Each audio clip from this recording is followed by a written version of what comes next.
My son, Corey, died from an overdose on February 24th, 2011. He was 23 years old. At the time Corey passed, I was living in Florida and he was living in Massachusetts. So for the next 3 years, I literally suffered in my grief alone. I got to a point where I just didn't want to live. I would fly back to Massachusetts every 3 months just so I could be near my son, so I could lay on his grave and feel his bones close to mine, because that's what brought me comfort. My husband and I decided to move back to Massachusetts, and one night out of the blue, I got an invitation from a mom who had lost her child, inviting me to dinner to meet 6 other moms that had lost their children. For the first time, I felt this powerful connection of being with other parents who actually understood what I was going through. So that night changed my life forever. I started a support group in 2015 called Team Sharing, and it was a place that us parents that had lost a child could go to and feel no shame or stigma. Team Sharing has grown to become a nationwide support network, and we've expanded to 25 state chapters. I won't stop until we've opened chapters in all 50 states, so we can reach out and lift up families that have been suffering in their grief alone. Joining me in studio is Cheryl Juaire. Cheryl, thank you so much for joining me. Thank you for having me. Absolutely. And obviously, our condolences as I see it in your face, watching, seeing his picture. Corey was actually planning to visit you in Florida the day after he passed away. You had made plans to be there in person. What was his life like at that time? He was going through a lot of troubles at that time. He had a girlfriend. He had a child that was 4.5 months old. But Corey was in the throes of addiction. And he had what I thought was some clean time, because he had spent some time in jail and he was on probation. He wanted to come down to Florida to visit, and he had to jump through hoops to get the judge and the probation officer to fill out the papers for him, but they did. And so on February 25th, I made his airplane reservations to come to Florida. I was going to take him to the beach for the week. He was just going through a really, really tough time. On February 24th, I tried calling him to make sure that he was all set, that he had a ride to the airport and that he was good to go. I was just excited to see him because I hadn't seen him in a couple of years. And there was no answer. And so I called my oldest son, who's a police officer, and I asked him if he would do a wellness check. And so as I paced the floors waiting for the phone call back saying Corey just didn't call, or the phone call went to my husband, and my son didn't want to tell my husband, so he said, let me speak to Mom. And so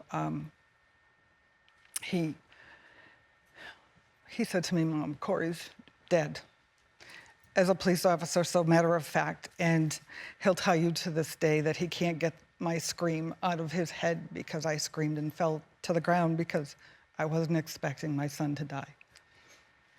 For 2.5 years after you and your family struggled with feeling alone, obviously the stigmas of addiction, all of these things that you were carrying with you, and you had this life-changing moment. You accepted a dinner invitation with other grieving parents. What made you accept the invitation? Because she sent me a message and she said, us moms. And I wasn't sure what us moms meant. And so I told my husband, I said, I'm just gonna go to this dinner and see,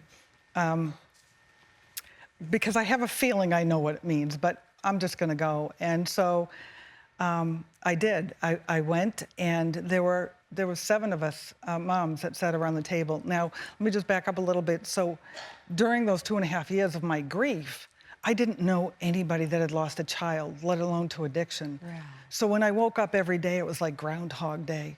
I woke up, I knew I was gonna cry. I knew I was going to cry most of the day, and I was gonna cry myself to sleep that night. The people that I knew didn't know Corey, so they didn't know how to comfort me. They didn't know what to say to me, so they didn't say anything. Right. And so when I met these moms, and we started going around and sharing our child, they started saying, people just forget our child. Over time, they forget their anniversary date and their birth date. And I'm like, I know, I feel that way too. And again, during those 2.5 years, I would wake up and think, I don't want to live. Wow. I don't want to kill myself, but I just can't live with this pain anymore. And so during that time, going around the table, they were saying the same thing. Same thing. So you're hearing for the first time all of these feelings that you were going to bed with, waking up with. Other people are saying it. And now you're here in a group of people supporting you. And this inspired you to start team sharing. I mean, that is, whew, I think that, again, is the power of people being willing to share their truth. I tell you, people can be around you on good days to have cocktails and champagne. It's the people who are going to get on the floor and cry with you. Right. And then help pick you up off that floor. Yeah. And that's what you found. Mm-hmm. I've been speaking with Cheryl Juaire, who created a nationwide support group called Team Sharing to help other grieving parents cope with the loss of a child due to substance abuse. Parents like Kay Scarpone, a mom who suffered in silence after losing her son to heroin. My son Joe was an all-American kid, joined the military in 2007. He spent a year in the war in Afghanistan. And when Joe came home, he was suffering from post-traumatic stress, and we realized that he had heroin addiction. My son suffered from his addiction for 4 years, but heroin controlled his life. On June 13th, 2015, my son lost his battle with addiction. He was 1 month shy of his 26th birthday. After my son died, I suffered so alone in my grief that I had no one to talk to until I met Cheryl. Cheryl completely changed my life. With Cheryl's support and encouragement, I decided to open up a team sharing chapter in New Hampshire so that no other mother or father would have to grieve alone again. Kay joins us, TAMFM in studio. Kay, thank you so much for being here as well. Help people understand, especially, we see so many headlines about substance abuse and addiction and how it tears families apart and takes lives, as is the case with your son. How do you describe that loneliness as a parent that you felt? So when my son died, I did suffer in silence, and I couldn't talk to anyone for a long time. It was very hard to even just get out of bed in the morning and go through the day because people didn't understand what I was going through. And I knew that, and I just kept it inside, and it was a pretty deep grief. What do you think they didn't understand? I think they don't understand addiction. You know, addiction is a disease. There's a stigma around addiction, and people don't understand, you know, they don't want to get educated on the dangers of drugs, and I try to educate people as much as I can about, you know, you could take that drug just one time, and it could control you, and you're now addicted. And it doesn't discriminate. Drugs don't discriminate. They don't care if you're young, old, poor, rich, who you are in society. Drugs will ruin your life. And they nearly ruined my family because of what we went through. Nobody understanding, you know, what my son went through. What's so remarkable, as I sit here with Cheryl especially, you started the group after you lost your son, Corey, and then you create this group to help people. And then you suffer the loss again this past June, losing another child. So for 10 years since I'd lost my son, I have supported in the best way that I can, because I know how to, grieving families as they come along. And this past June 25th, I lost my second son to an overdose. And once again, that screamed to my knees. And now I'm back at square one again. And I'm like, how do I do this? How do I do this while still supporting other families? And what I do came back to me. I had hundreds of people at my house, moms, that had all understood, sending me food, sending me cards, sending me gifts. I was amazed at the outpouring of love and support that I got losing my second child, that we now turn around and do for others. Well, that is the thing, Kay. I mean, when we started the show, we called our audience and people who watch TAMFam. And I always say I meant that when we said this is what we're going to call it, because it is so important to feel like people are family. They may not be blood relatives, but they're there for you. And the absence of it adds to the grief. But then the moment you have someone, it doesn't change the loss, but it lessens in some way that feeling of loneliness. You are so right. It definitely lessens the feeling of being alone. Absolutely. Well, because we were in the team so moved by your heart and dedication to other families and supporting grieving families, especially the children who have lost both parents in some cases to substance abuse. Every year the team has a fundraiser, right? You raise funds for families and you throw an annual Christmas party, I'm told. All right, well, you provide each child multiple Christmas gifts, and we at the Tamron Hall Show wanted to help spread a little cheer to you and all of the family. So our friends at the Toy Insider are gifting nearly $20,000 worth of the hottest toys and games of the year. So let me show you what you're gonna give to those amazing children.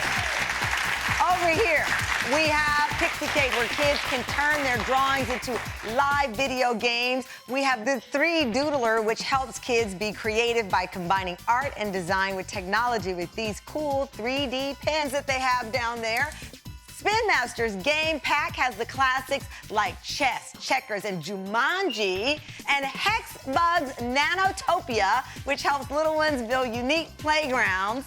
And kids can learn about hydraulics and engineering with the Candy Claw machine. And finally, for the budding artists, the TOBI 2 director's camera takes both photos and videos. It is right here, and that is not all.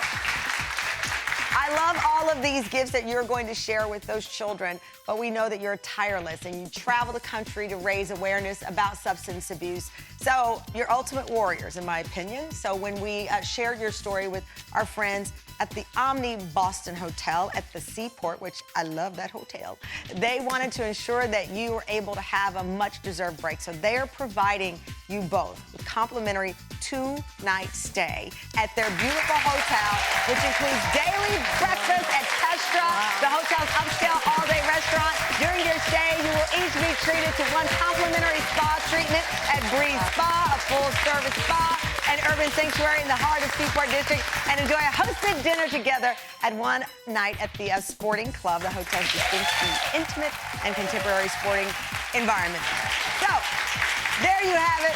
Basically, what you're doing here is having what we call an epic day in Boston. You'll be able to enjoy it, but the kids will have toys. You will have this spa and relaxation, but I know it won't replace the loss that you've experienced. But what you have done with your hearts and your resilience is life-saving. So thank you both for everything you're doing. Thank you for having us. Thank you.